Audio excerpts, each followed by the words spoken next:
James from the CasualTryHardMTG podcast. I have Innistrad Crimson Vow pre-release kit. I'm going to open up, show you what's inside, and maybe walk through a quick sealed pool build. If you like this kind of content, make sure that you like and subscribe so you know when new stuff comes out. I should be having some box opening videos come up, provided I can get product. There's been some shipping concerns, and my store didn't get a whole lot, so hopefully next week I'll be able to get my hands on some boxes to open for you guys. Don't forget, we also do our podcast. New episode comes out every Thursday night, Friday morning. They're here on YouTube. They're also on Stitcher, Soundcloud, Spotify, iTunes, Podbean, just about any place where you can listen to a podcast, we're there. So make sure you check us out. You can also find us on social media. We're on Twitter at CasualTryPod. We're on Facebook at CasualTryHardMTG. You can drop us an email, show@CasualTryHardMTG.com, or you can hop in our Discord. There should be a link in the description, or there's a link on all our social media. So with that being said, let's get into this. So pre-release is this weekend. And for people that haven't ever been to a pre-release before or have never opened up a kit, this is for you. So every kit is going to have 6 booster packs in it, a promo, and a spin down die. Here's the spin down die. With the 20 should have the set symbol on it. So the promo we have is Hopeful Initiate. The promos are all foil and they're stamped there. It says 2021 on it. So that's how you know it's a promo. There should be a couple tokens in here and an arena code maybe? Nope, the arena code is on a card in the box. So let's open up this and see what actually comes in this little promo pack. So we have our pre-release promo, the Hopeful Initiate. And it looks like we have a day-night token and some double-sided markers. You can write what your double-sided card's on there if you don't have sleeves to play with. And then we have 6 booster packs. A little divider with a bat on it. And a little insert here. Typically these have some sort of key artwork on it. This looks like it's a invitation or announcement of some sort of a wedding. Olivia Voldaren and Edgar Markov. And on the back it just has some helpful hints for building a sealed deck.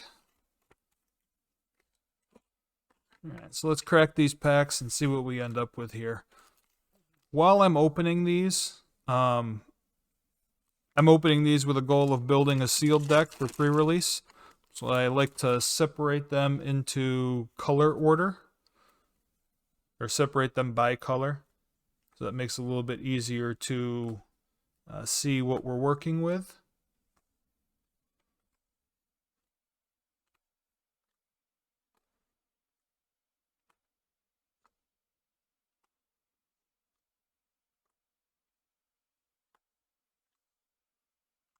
Our rare for this pack is Grolnok the Omnivore.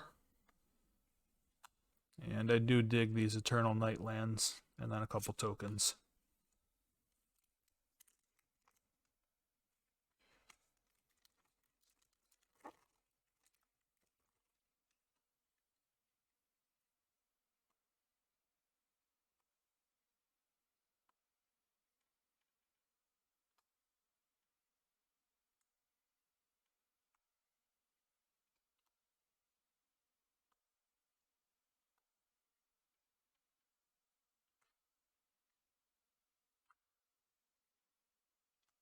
Ooh, it's a nice mythic there, Volatile Arsonist. And we have a foil in this pack, Diver Scab.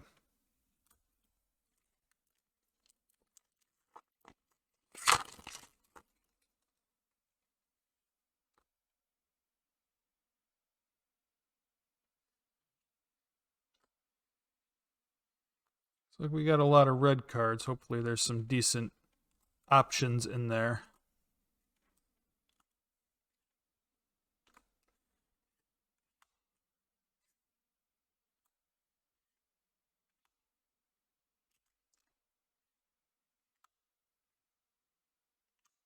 And we got a borderless land in this pack, Shattered Sanctum. Lands aren't really what you want to pull in your pre-release pool. They typically aren't as powerful as they would be in Constructed.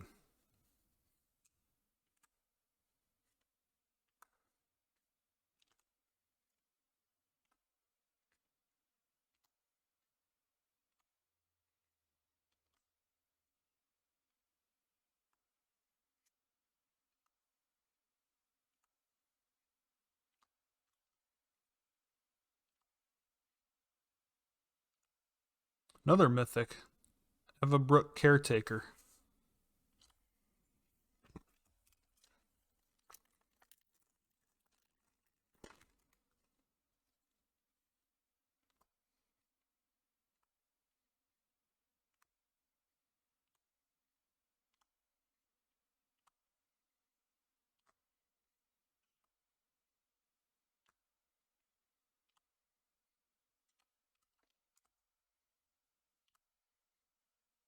Another mythic, Cemetery Illuminator.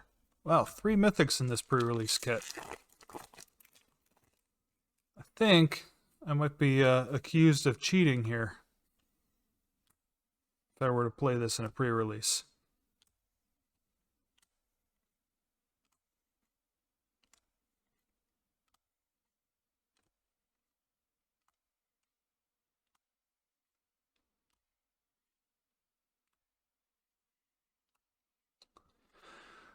Alright, so those are the polls.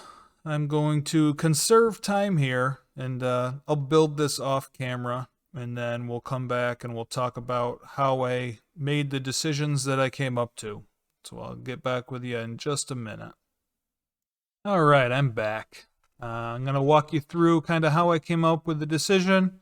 This is, I think, the deck that I built out of this. Walk you through how I got here, kind of some general rules of thumb you want to follow. And let's get going.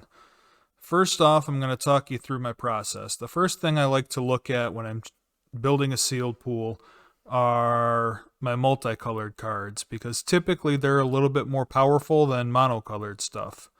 So for multicolored cards, we have Grolnok the Omnivore, which cares about frogs and mill. Now, I looked through my sealed pool. I didn't see any frogs in here other than this guy.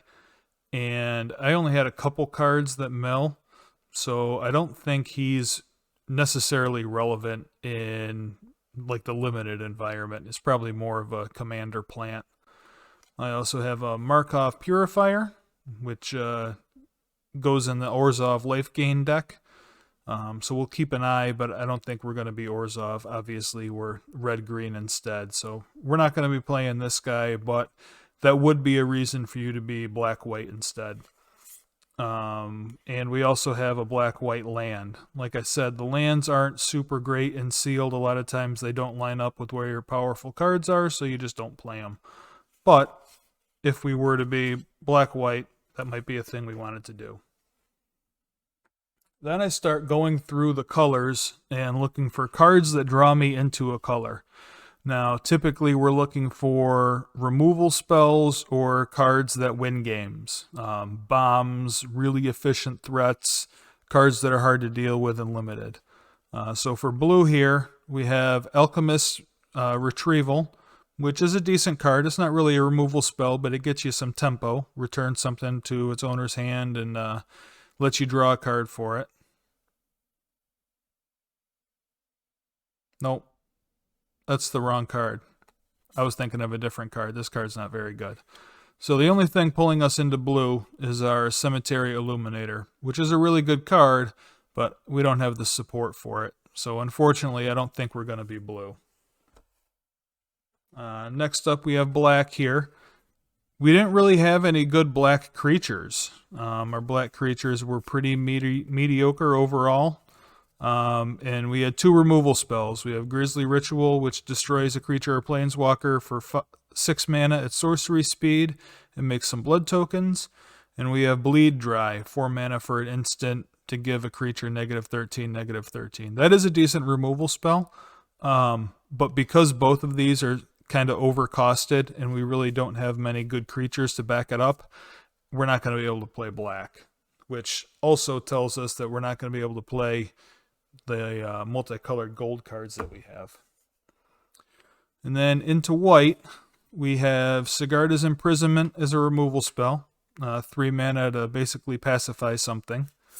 And then we have Arath, which is always good and limited. It's 5 mana. Each player sacrifices a number of your choosing between 0 and 13 creatures. So it's basically always Arath. And then we have Twin Blade Geist, which isn't the best card, but it's a 2 mana double striker that disturbs and comes back to give a creature double strike. It's not necessarily a hard to deal with threat, but with Disturb, it can make your best creature even better. It is a card that might pull us into white, but the rest of our white isn't fantastic. So we're not going to be in white either. Even though our promo is white, our promo is not really a limited card. So we're not going to be in white either. And then we get to red and green. So these are the cards that pulled me into green. We have Brambleworm, which is a giant thing that will just end a game. Plus it helps stabilize you when you cast it. If you're, behind on board and low on life, this guy comes out. It has reach, so it blocks well. It gains you a bunch of life, and then it gains you a bunch more life when it dies. So the Brambleworm is pretty good and limited. We also have the Caretaker, which you saw when we opened. 6 mana, 4/4 hexproof. And at the beginning of combat, on each turn, you put 2 counters on another creature you control. So this turns any creature you have into a giant threat. Also, it flips into a 6/6, which does the same thing, but also gives other permanents you control hexproof. So it has hexproof, and all of your other stuff has hexproof. It's a super good card, very hard to beat and limited. And then we have a Fight spell as a removal spell. So 3 mana, if it's night, a creature you control gets +2/+0. And then no matter what time of day it is, it deals damage to something. So it's not really a fight, it just punches something. All very good reasons to be green. And our red, we have Magma Pummeler. X red for a 0/0. You put X counters on it when you cast it. And if any damage is dealt to it, instead you remove that many +1/+1 counters, and then it does damage to something equal to the number of +1/+1 counters that are removed. So it will, if you're in combat, oh no. If you're in combat, this will likely kill something, and then when the counters are removed, kill something else. So it's a way for you to get ahead on card advantage. Plus, it being an X-cost creature makes it help fit anywhere on the curve. So Magma Pummeler seems pretty good and limited to me. We have our other mythic, Volatile Arsonist. Card is really good. 5 mana, Menace, Haste, 4/4 is probably good enough to play all on its own and limited. And then every time it attacks, it does 1 damage to a creature, a planeswalker, and a player. Awesome. Flips into a 5/5 Menace Haste that does 2 damage to a creature, a planeswalker, and a player instead. So great way to get some extra value.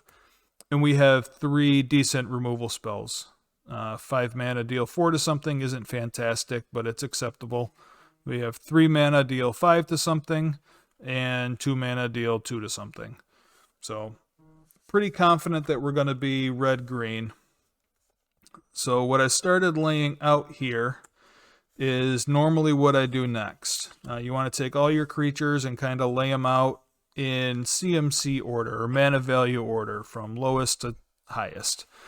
Now, my curve isn't fantastic. You can see I'm weighted pretty heavily around the 4 to 6 mana area, which means I'm going to need some help getting there.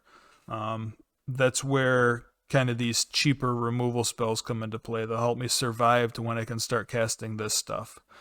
Knowing that my curve is really high, I gravitated towards cards that help me stabilize. That's why I wanted this Bramble Worm. Gets me some life to stabilize. I'm also playing these Flourishing Hunters. 6 mana 6/6 normally isn't where you want to be, but when it comes in, you gain life equal to the highest toughness of another creature you control to help stabilize you a little bit. I got 2 of those. This Pyre Spawn, again, helps stabilize. 6 mana 6/4, and when it dies, it deals 3 to something. Being a 6/4, it's probably going to trade with something and hopefully kill something else when it dies. And then moving on to my spells, we talked about the removal spells a little bit. I kind of need help getting up here. So I'm running 1 ramp spell, Cartographer's Survey. Look at the top 7 cards of your library, put 2 land cards from them onto the battlefield tapped. Will help me get from turn 4 mana to 6 or 7 mana. I also want Mulch here. 2 mana spell that looks at the top 4 cards of your library and puts all lands into your hand. I'll make sure I'm not missing any land drops. The downside is any other cards go into your graveyard. So I'm going to run these 2 retrieves as a way to get back something out of my graveyard that I don't necessarily want to be there. Retrieve is also a decent way to fill your hand back up in the late game because it exiles 2 or it returns 2 things, a creature card and a non-creature. Oh, it's non-creature permanent. I don't have any of those. Maybe I'll run 1 retrieve, and then I'll run a 1 of Wedding Invitation also, just as something to hit with retrieve, and also, it can get me a little bit of advantage by drawing a card. So I think that's where I'm going to end up. Like I said, I've got some expensive stuff that'll help me stabilize, some decent removal. My curve isn't fantastic. A lot of times you want to make sure that you have a decent curve here. You want to have more 2s and 3s than like 4s and 5s and 6s. As I said, my curve isn't great, but I think that it's powerful enough up at this end that if we get there, we're probably going to win whatever game we're in. So hopefully you enjoyed this and learned something. If you have any questions, you can hit us up on Twitter at CasualTryPod, on Facebook at CasualTryHardMTG. You can always email us, show@CasualTryHardMTG.com, or you can hop in our Discord. There's a link in the description. There's a link on all our social media. It's kind of what Discord's there for you guys to ask questions and us to answer them. Lots of people asking for help in there. So make sure you check that out. If you got any questions about pre-release in particular, or are interested in seeing more of these videos, we got a bunch of them on the YouTube channel, so make sure you check that. And don't forget, we do our podcast every week where we talk about all sorts of things. We just wrapped up a whole series on playing in paper for people that are coming off of Arena or that play a little bit more casually, on how to play like in an LGS, in a tournament, the sorts of things you need to bring with you, sorts of things to look out for, just tips and tricks, some strategy stuff in general. So check that out. We answer your questions on the podcast. We talk about new sets and archetypes and decks and all sorts of stuff. So make sure you come check us out. And with that, we'll catch you on the internet.